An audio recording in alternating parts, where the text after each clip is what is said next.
Renukaswamy murder ಕೇಸ್ನಲ್ಲಿ ಜೈಲು ಪಾಲಾಗಿರುವ Darshan and ಗ್ಯಾಂಗ್ನ ನ್ಯಾಯಾಂಗ ಬಂಧನದ ಅವಧಿ ನಾಳೆಗೆ ಮುಕ್ತಾಯವಾಗ್ತಾ ಇದೆ. ಹಾಗಂತ ಜೈಲಿನಿಂದ ಆಚೆ ಬಂದ್ಬಿಡ್ತಾರಾ, ಬೇಲ್ ಸಿಕ್ಬಿಡ್ತಾ ಅನ್ನೋ ಪ್ರಶ್ನೆಗಳಿಗೆ ಉತ್ತರ ಸದ್ಯಕ್ಕೆ ಇಲ್ಲ ಅನ್ನೋ ರೀತಿಯಲ್ಲೇ ಇದೆ. ಜೈಲುವಾಸದ ಖೆಡ್ಡಕ್ಕೆ ಮತ್ತಷ್ಟು ದಿನಗಳ ಕಾಲ ತೋಡ್ಲಿಕ್ಕೆ ಜೈಲಿನ ಅಧಿಕಾರಿಗಳು, ತನಿಖಾಧಿಕಾರಿಗಳು ಪ್ಲಾನ್ ಮಾಡಿದ್ದಾರೆ ಅನ್ನೋ ಮಾಹಿತಿ ಇದೆ. ಹೇಗೆ ಅನ್ನೋದರ ಡೀಟೇಲ್ಸ್ ನಿಮ್ಮ ಮುಂದೆ.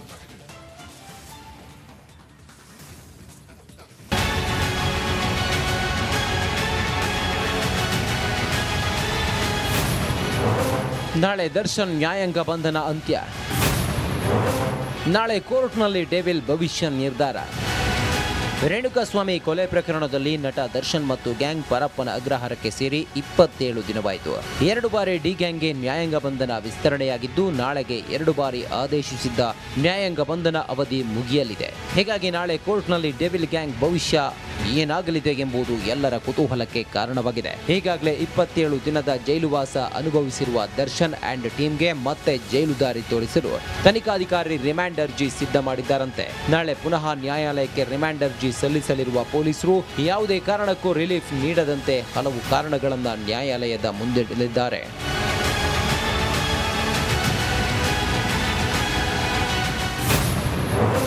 ಎಲ್ಲ ಆರೋಪಿಗಳಿಗೂ ಅಪರಾಧ ಎಂದು ಗೊತ್ತಿದ್ದು ಕೃತ್ಯ.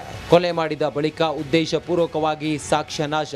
ಆರೋಪಿಗಳು ಸಾಕ್ಷ್ಯ ನಾಶ ಮಾಡಿರೋದಕ್ಕೆ ಎಫ್ಎಸ್ಎಲ್ ವರದಿ ಪೂರಕ. ಜಾಮೀನು ಪಡೆದರೆ ಪ್ರಕರಣದಿಂದ ತಪ್ಪಿಸಿಕೊಳ್ಳಲು ಪ್ಲಾನ್. ಏಟು ಆರೋಪಿ ಅಭಿಮಾನಿ ಬಳಗ ಮುಖಾಂತರ ಸಾಕ್ಷಿ ಮೇಲೆ ಪ್ರಭಾವ. ಅಲ್ಲದೆ ಆರೋಪಿಗಳು ಹೊರಗೆ ಬಂದರೆ ವಿದೇಶಕ್ಕೆ ಪರಾರಿ ಸಾಧ್ಯತೆ. ತನಿಖೆಯು ಇನ್ನು ಪ್ರಗತಿಯ ಹಂತದಲ್ಲಿದೆ. ಜಾಮೀನು ಬೇಡ. ಹೀಗೆ 10ಕ್ಕೂ ಹೆಚ್ಚು ಅಂಶಗಳ ಉಲ್ಲೇಖ ಮಾಡಿ ಆರೋಪಿಗಳಿಗೆ ಜಾಮೀನು ನೀಡದಂತೆ ಮತ್ತೆ ರಿಮಾಂಡ್ ಅರ್ಜಿ ಸಲ್ಲಿಸಲು ಕಾಮಾಕ್ಷಿಪಾಳ್ಯ ಠಾಣೆ ಪೊಲೀಸರು ಮುಂದಾಗಿದ್ದಾರಂತೆ. Bureau report, Republic Kannada, Bengaluru.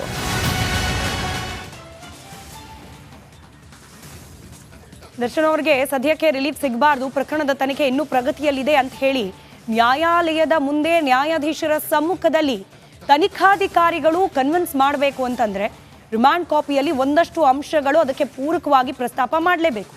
ಹಾಗಾದ್ರೆ ನಾಳೆ ಈ ನ್ಯಾಯಾಂಗ ಬಂಧನದ ಅವಧಿ ಮುಕ್ತಾಯವಾಗಿ ನ್ಯಾಯಾಧೀಶರ ಸಮ್ಮುಖದಲ್ಲಿ ದರ್ಶನ್ ಅಂಡ್ ಗ್ಯಾಂಗ್ ಅವರನ್ನ ಹಾಜರುಪಡಿಸಿದ ಸಂದರ್ಭದಲ್ಲಿ ಯಾವೆಲ್ಲ ಅಂಶಗಳನ್ನ ಪ್ರಮುಖವಾಗಿ ಹೈಲೈಟ್ ಮಾಡಲಿದ್ದಾರೆ, ಅದರ ಒಂದಷ್ಟು ಅಂಶಗಳನ್ನ ರಿಮಾಂಡ್ ಕಾಪಿಯಲ್ಲಿ ಇರಬಹುದಾದ ಅಂಶಗಳನ್ನ ಗಮನಿಸ್ತಾ ಹೋಗೋಣ.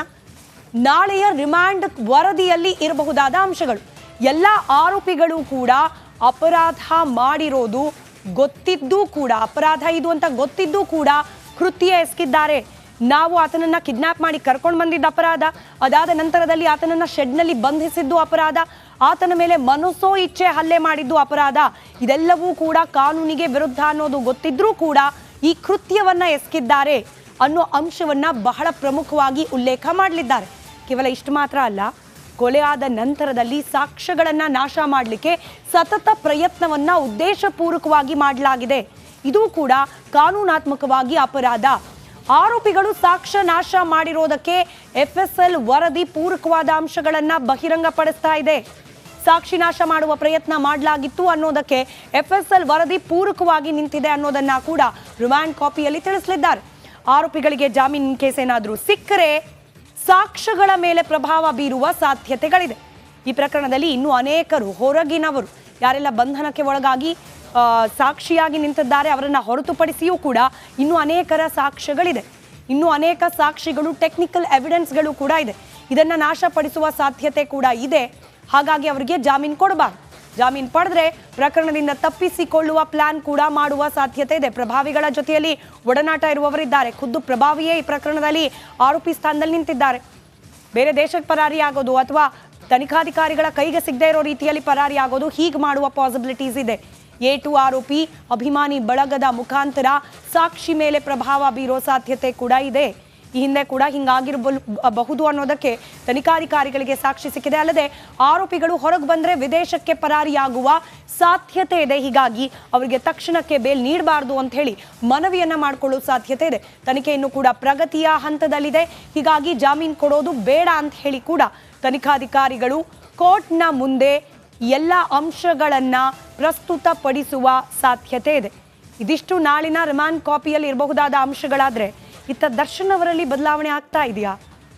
ರೇಣುಕಾಸ್ವಾಮಿ ಮರ್ಡರ್ ಕೇಸ್ನಲ್ಲಿ ಜೈಲು ಪಾಲಾಗಿರುವ ದರ್ಶನ್ ಎನ್ ಗ್ಯಾಂಗ್ನ ನ್ಯಾಯಾಂಗ ಬಂಧನದ ಅವಧಿ ನಾಳೆಗೆ ಮುಕ್ತಾಯವಾಗ್ತಾ ಇದೆ. ಹಾಗಂತ ಜೈಲಿನಿಂದ ಆಚೆ ಬಂದ್ಬಿಡ್ತಾರಾ, ಬೇಲ್ ಸಿಕ್ಬಿಡ್ತಾ ಅನ್ನೋ ಪ್ರಶ್ನೆಗಳಿಗೆ ಉತ್ತರ ಸದ್ಯಕ್ಕೆ ಇಲ್ಲ ಅನ್ನೋ ರೀತಿಯಲ್ಲೇ ಇದೆ.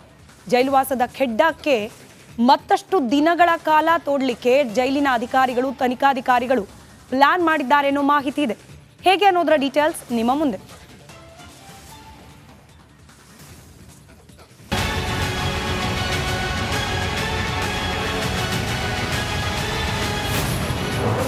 ನಾಳೆ ದರ್ಶನ್ ನ್ಯಾಯಾಂಗ ಬಂಧನ ಅಂತ್ಯ. ನಾಳೆ ಕೋರ್ಟ್ನಲ್ಲಿ ಡೆವಿಲ್ ಭವಿಷ್ಯ ನಿರ್ಧಾರ. ರೇಣುಕಾಸ್ವಾಮಿ ಕೊಲೆ ಪ್ರಕರಣದಲ್ಲಿ ನಟ ದರ್ಶನ್ ಮತ್ತು ಗ್ಯಾಂಗ್ ಪರಪ್ಪನ ಅಗ್ರಹಾರಕ್ಕೆ ಸೇರಿ 27 ದಿನವಾಯಿತು. 2 ಬಾರಿ ಡಿ ಗ್ಯಾಂಗ್ಗೆ ನ್ಯಾಯಾಂಗ ಬಂಧನ ವಿಸ್ತರಣೆಯಾಗಿದ್ದು, ನಾಳೆಗೆ 2 ಬಾರಿ ಆದೇಶಿಸಿದ್ದ ನ್ಯಾಯಾಂಗ ಬಂಧನ ಅವಧಿ ಮುಗಿಯಲಿದೆ. ಹೀಗಾಗಿ ನಾಳೆ ಕೋರ್ಟ್ನಲ್ಲಿ ಡೆವಿಲ್ ಗ್ಯಾಂಗ್ ಭವಿಷ್ಯ ಏನಾಗಲಿದೆ ಎಂಬುದು ಎಲ್ಲರ ಕುತೂಹಲಕ್ಕೆ ಕಾರಣವಾಗಿದೆ. ಈಗಾಗಲೇ 27 ದಿನದ ಜೈಲುವಾಸ ಅನುಭವಿಸಿರುವ ದರ್ಶನ್ ಅಂಡ್ ಟೀಮ್ಗೆ ಮತ್ತೆ ಜೈಲು ದಾರಿ ತೋರಿಸಲು ತನಿಖಾಧಿಕಾರಿ ರಿಮಾಂಡ್ ಅರ್ಜಿ ಸಿದ್ಧ ಮಾಡಿದ್ದಾರಂತೆ. ನಾಳೆ ಪುನಃ ನ್ಯಾಯಾಲಯಕ್ಕೆ ರಿಮಾಂಡ್ ಅರ್ಜಿ ಸಲ್ಲಿಸಲಿರುವ ಪೊಲೀಸರು ಯಾವುದೇ ಕಾರಣಕ್ಕೂ ರಿಲೀಫ್ ನೀಡದಂತೆ ಹಲವು ಕಾರಣಗಳನ್ನು ನ್ಯಾಯಾಲಯದ ಮುಂದಿಡಲಿದ್ದಾರೆ.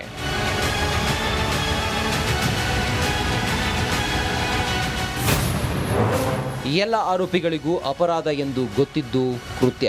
ಕೊಲೆ ಮಾಡಿದ ಬಳಿಕ ಉದ್ದೇಶಪೂರ್ವಕವಾಗಿ ಸಾಕ್ಷ್ಯ ನಾಶ. ಆರೋಪಿಗಳು ಸಾಕ್ಷ್ಯ ನಾಶ ಮಾಡಿರೋದಕ್ಕೆ ಎಫ್ಎಸ್ಎಲ್ ವರದಿ ಪೂರಕ. ಜಾಮೀನು ಪಡೆದ್ರೆ ಪ್ರಕರಣದಿಂದ ತಪ್ಪಿಸಿಕೊಳ್ಳಲು ಪ್ಲಾನ್. ಏಟು ಆರೋಪಿ ಅಭಿಮಾನಿ ಬಳಗ ಮುಖಾಂತರ ಸಾಕ್ಷಿ ಮೇಲೆ ಪ್ರಭಾವ. ಅಲ್ಲದೆ ಆರೋಪಿಗಳು ಹೊರಗೆ ಬಂದ್ರೆ ವಿದೇಶಕ್ಕೆ ಪರಾರಿ ಸಾಧ್ಯತೆ. ತನಿಖೆಯು ಇನ್ನು ಪ್ರಗತಿಯ ಹಂತದಲ್ಲಿದೆ. ಜಾಮೀನು ಬೇಡ. ಹೀಗೆ 10ಕ್ಕೂ ಹೆಚ್ಚು ಅಂಶಗಳ ಉಲ್ಲೇಖ ಮಾಡಿ ಆರೋಪಿಗಳಿಗೆ ಜಾಮೀನು ನೀಡದಂತೆ ಮತ್ತೆ ರಿಮಾಂಡ್ ಅರ್ಜಿ ಸಲ್ಲಿಸಲು ಕಾಮಾಕ್ಷಿಪಾಳ್ಯ ಠಾಣೆ ಪೊಲೀಸರು ಮುಂದಾಗಿದ್ದಾರಂತೆ. Bureau report, Republic Kannada, Bengaluru.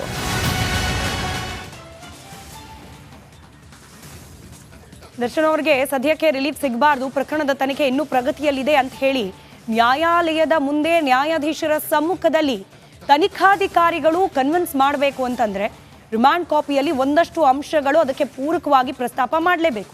ಹಾಗಾದ್ರೆ ನಾಳೆ ಈ ನ್ಯಾಯಾಂಗ ಬಂಧನದ ಅವಧಿ ಮುಕ್ತಾಯವಾಗಿ ನ್ಯಾಯಾಧೀಶರ ಸಮ್ಮುಖದಲ್ಲಿ ದರ್ಶನ್ ಎನ್ ಗ್ಯಾಂಗ್ ಅವರನ್ನ ಹಾಜರುಪಡಿಸಿದ ಸಂದರ್ಭದಲ್ಲಿ ಯಾವೆಲ್ಲ ಅಂಶಗಳನ್ನ ಪ್ರಮುಖವಾಗಿ ಹೈಲೈಟ್ ಮಾಡಲಿದ್ದಾರೆ, ಅದರ ಒಂದಷ್ಟು ಅಂಶಗಳನ್ನ ರಿಮಾಂಡ್ ಕಾಪಿಯಲ್ಲಿ ಇರಬಹುದಾದ ಅಂಶಗಳನ್ನ ಗಮನಿಸ್ತಾ ಹೋಗೋಣ. ನಾಳೆಯ ರಿಮಾಂಡ್ ವರದಿಯಲ್ಲಿ ಇರಬಹುದಾದ ಅಂಶಗಳು, ಎಲ್ಲ ಆರೋಪಿಗಳು ಕೂಡ ಅಪರಾಧ ಮಾಡಿರೋದು ಗೊತ್ತಿದ್ದೂ ಕೂಡ, ಅಪರಾಧ ಇದು ಅಂತ ಗೊತ್ತಿದ್ದೂ ಕೂಡ ಕೃತ್ಯ ಎಸಗಿದ್ದಾರೆ. ನಾವು ಆತನನ್ನ ಕಿಡ್ನಾಪ್ ಮಾಡಿ ಕರ್ಕೊಂಡು ಬಂದಿದ್ದ ಅಪರಾಧ, ಅದಾದ ನಂತರದಲ್ಲಿ ಆತನನ್ನ ಶೆಡ್ನಲ್ಲಿ ಬಂಧಿಸಿದ್ದು ಅಪರಾಧ, ಆತನ ಮೇಲೆ ಮನಸೋ ಇಚ್ಛೆ ಹಲ್ಲೆ ಮಾಡಿದ್ದು ಅಪರಾಧ. ಇದೆಲ್ಲವೂ ಕೂಡ ಕಾನೂನಿಗೆ ವಿರುದ್ಧ ಅನ್ನೋದು ಗೊತ್ತಿದ್ರೂ ಕೂಡ ಈ ಕೃತ್ಯವನ್ನ ಎಸಗಿದ್ದಾರೆ ಅನ್ನೋ ಅಂಶವನ್ನ ಬಹಳ ಪ್ರಮುಖವಾಗಿ ಉಲ್ಲೇಖ ಮಾಡಲಿದ್ದಾರೆ.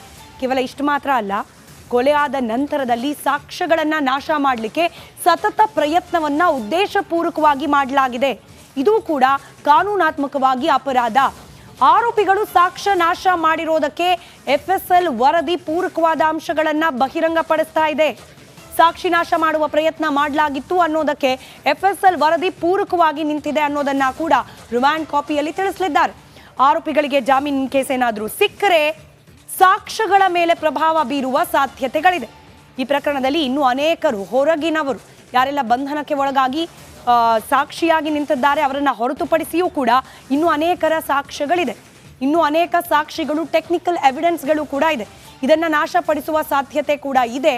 ಹಾಗಾಗಿ ಅವರಿಗೆ ಜಾಮೀನು ಕೊಡಬಾರ್ದು. ಜಾಮೀನು ಪಡೆದ್ರೆ ಪ್ರಕರಣದಿಂದ ತಪ್ಪಿಸಿಕೊಳ್ಳುವ ಪ್ಲಾನ್ ಕೂಡ ಮಾಡುವ ಸಾಧ್ಯತೆ ಇದೆ. ಪ್ರಭಾವಿಗಳ ಜೊತೆಯಲ್ಲಿ ಒಡನಾಟ ಇರುವವರಿದ್ದಾರೆ. ಖುದ್ದು ಪ್ರಭಾವಿಯೇ ಈ ಪ್ರಕರಣದಲ್ಲಿ ಆರೋಪಿ ಸ್ಥಾನದಲ್ಲಿ ನಿಂತಿದ್ದಾರೆ. ಬೇರೆ ದೇಶಕ್ಕೆ ಪರಾರಿ ಆಗೋದು ಅಥವಾ ತನಿಖಾಧಿಕಾರಿಗಳ ಕೈಗೆ ಸಿಗದೇ ಇರೋ ರೀತಿಯಲ್ಲಿ ಪರಾರಿ ಆಗೋದು, ಹೀಗೆ ಮಾಡುವ ಪಾಸಿಬಿಲಿಟೀಸ್ ಇದೆ. ಏಟು ಆರೋಪಿ ಅಭಿಮಾನಿ ಬಳಗದ ಮುಖಾಂತರ ಸಾಕ್ಷಿ ಮೇಲೆ ಪ್ರಭಾವ ಬೀರೋ ಸಾಧ್ಯತೆ ಕೂಡ ಇದೆ. ಈ ಹಿಂದೆ ಕೂಡ ಹಿಂಗಾಗಿರಬಹುದು ಅನ್ನೋದಕ್ಕೆ ತನಿಖಾಧಿಕಾರಿಗಳಿಗೆ ಸಾಕ್ಷಿ ಸಿಕ್ಕಿದೆ. ಅಲ್ಲದೆ ಆರೋಪಿಗಳು ಹೊರಗೆ ಬಂದರೆ ವಿದೇಶಕ್ಕೆ ಪರಾರಿಯಾಗುವ ಸಾಧ್ಯತೆ ಇದೆ. ಹೀಗಾಗಿ ಅವರಿಗೆ ತಕ್ಷಣಕ್ಕೆ ಬೇಲ್ ನೀಡಬಾರ್ದು ಅಂತ ಹೇಳಿ ಮನವಿಯನ್ನ ಮಾಡಿಕೊಳ್ಳುವ ಸಾಧ್ಯತೆ ಇದೆ. ತನಿಖೆಯನ್ನು ಕೂಡ ಪ್ರಗತಿಯ ಹಂತದಲ್ಲಿದೆ. ಹೀಗಾಗಿ ಜಾಮೀನು ಕೊಡೋದು ಬೇಡ ಅಂತ ಹೇಳಿ ಕೂಡ ತನಿಖಾಧಿಕಾರಿಗಳು ಕೋರ್ಟ್ನ ಮುಂದೆ ಎಲ್ಲ ಅಂಶಗಳನ್ನ ಪ್ರಸ್ತುತಪಡಿಸುವ ಸಾಧ್ಯತೆ ಇದೆ. ಇದಿಷ್ಟು ನಾಳಿನ ರಿಮಾಂಡ್ ಕಾಪಿಯಲ್ಲಿ ಇರಬಹುದಾದ ಅಂಶಗಳಾದ್ರೆ ಇತ್ತ ದರ್ಶನ್ ಅವರಲ್ಲಿ ಬದಲಾವಣೆ ಆಗ್ತಾ ಇದೆಯಾ?